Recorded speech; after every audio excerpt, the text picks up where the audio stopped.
This week, you guys have been writing fast and furious seed stories. You've just been writing up a storm in your notebook, and you should have several seed stories going by now. You should have at least two, one about an important person and one about an important place. And maybe some of you even have up to four or five. That's awesome. Today, we're going to learn one more strategy for coming up with ideas to write a narrative story. This strategy is different from the other two we learned. It's a new one, and I want you to practice it with me and then write your own story using this strategy. We're going to write in our writing notebooks, just like we've been writing all week. So watch the video and get going. Okay, third graders, the strategy that I'm going to teach you today is called the emotions strategy. This strategy helps you come up with new ideas for new personal narrative stories. The way it works is you list out some strong emotions you know of. Here's the 5 that I've listed out: nervous, sad, angry, scared, and happy. Go ahead and pause the video now, and you can copy these 5 emotions in your notebook, or you can come up with 5 other emotions. Make sure you title a new page Emotions Strategy and then write 5 emotions on your page. Notice that I skipped 3 lines in between each emotion so that I would have room to write a little bit more. Pause the video now and set up your page. Okay, so once you have your 5 emotions written down, you're just going to start writing a memory you have of having each of those emotions. So here's what that might look like. I'm going to start with nervous. I need to think about a time when I felt really nervous. So I'm thinking about what nervous feels like. For me, nervous feels a little bit like butterflies in my stomach. My stomach starts to kind of churn and feel uneasy. Maybe I get a little bit hot feeling on my face, and my brain starts thinking of lots and lots of different possibilities. So that when I start to think about that feeling, I get a memory of when I used to be an actress and I auditioned for plays all the time. So I remember auditioning for a lead role, which is like the main character, in a big play. I was so nervous when I did that audition. My stomach was churning and it was hard for me to talk clearly. That would be a really good personal narrative story because I know that I could describe those feelings and show them to my reader really, really well. All right, now I'm going to go to the next emotion, sad. I'm going to think of a time that I felt really sad. When I think about sadness for me, I think about my pets that I've lost, which is not fun to think about. But when I was little, I was about 6 years old, I had a dog, and she was my best friend. And she was a very old dog, so I remember how sad I felt when she died. So I'm going to write that down. Her name was Mindy.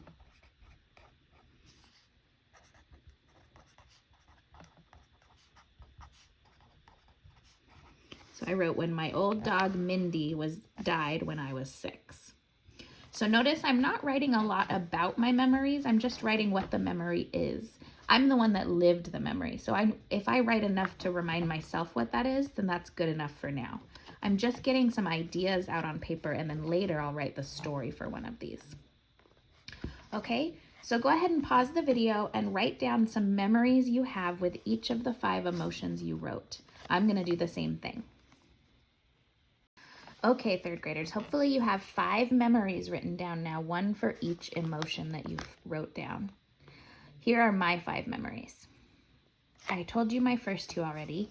I have, for angry, a time when somebody was bullying my brother in middle school. For scared, I remember when I was at Disneyland on the Matterhorn roller coaster. And for happy, I thought about the day that I got married. So now I have to choose which one of these 5 memories I'm going to write my personal narrative about.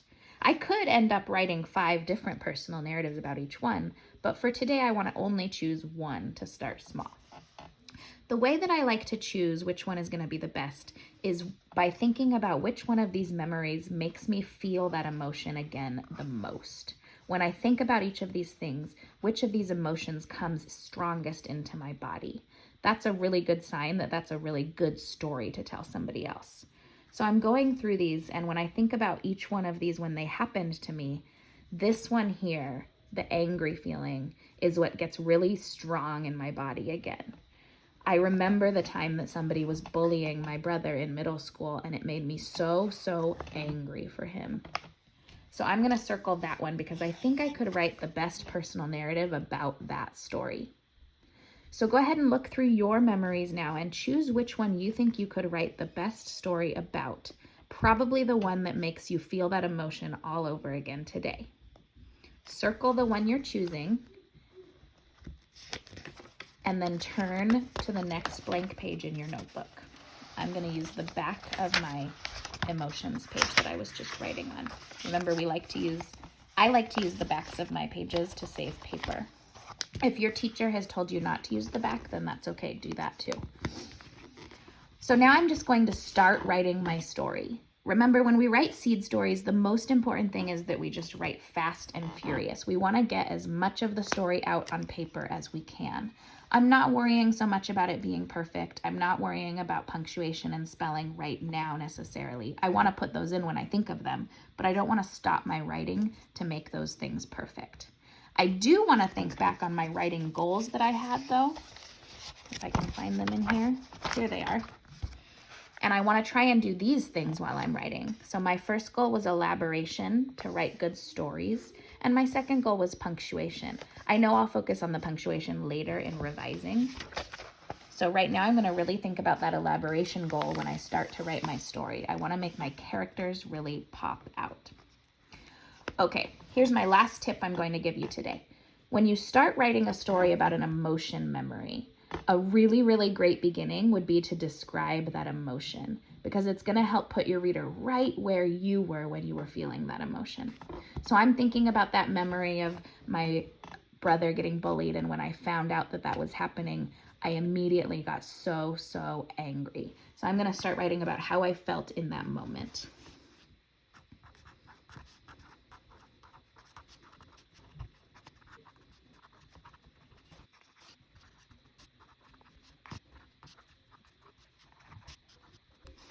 Okay, so I've described that emotion now. It says, my blood began to boil and my legs trembled.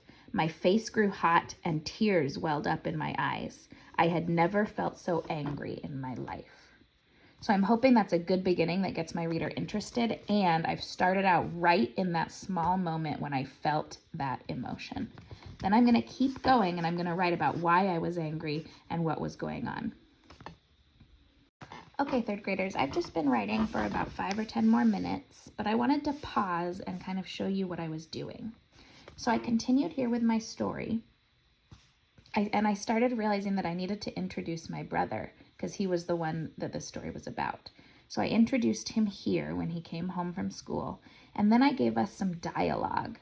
I remembered that one of my writing goals was to really develop my characters by talking and actions. So I decided that I would give us some things to say because that'll help the reader get to know me and Corey. So I said here, I asked him what was wrong in a careful voice. And then I used quotation marks. Corey, are you okay? Did something happen? Also notice here, writers, that I made a mistake, but I didn't stop to erase and change it. I just kind of crossed it out and kept going. And then I continued with quotation marks. No, I don't want to talk about it, he grumbled. I kept trying to talk to him, but he wouldn't open up. And then I continued on with my story. Now, I'm not finished yet, but I wanted to pause and show you what I was doing. I'm going to go finish my story now, and I want you to do the same thing. So remember, today and every day, you can use emotions as a strategy for coming up with some ideas. Write down your emotions, write down a memory with each emotion, and then choose the one that would make the best story. Begin writing your story with a strong ending and write fast and furious and long and strong until you've got a great seed that somebody else will want to read about. Okay, third grade writers, that's how you write a story using an emotion memory as an idea. Now it's your turn to try it. You should have your emotion memories already written out because you were doing that while watching the video. But now it's your turn to choose one and write a really great personal narrative about it. I can't wait to read what you've got.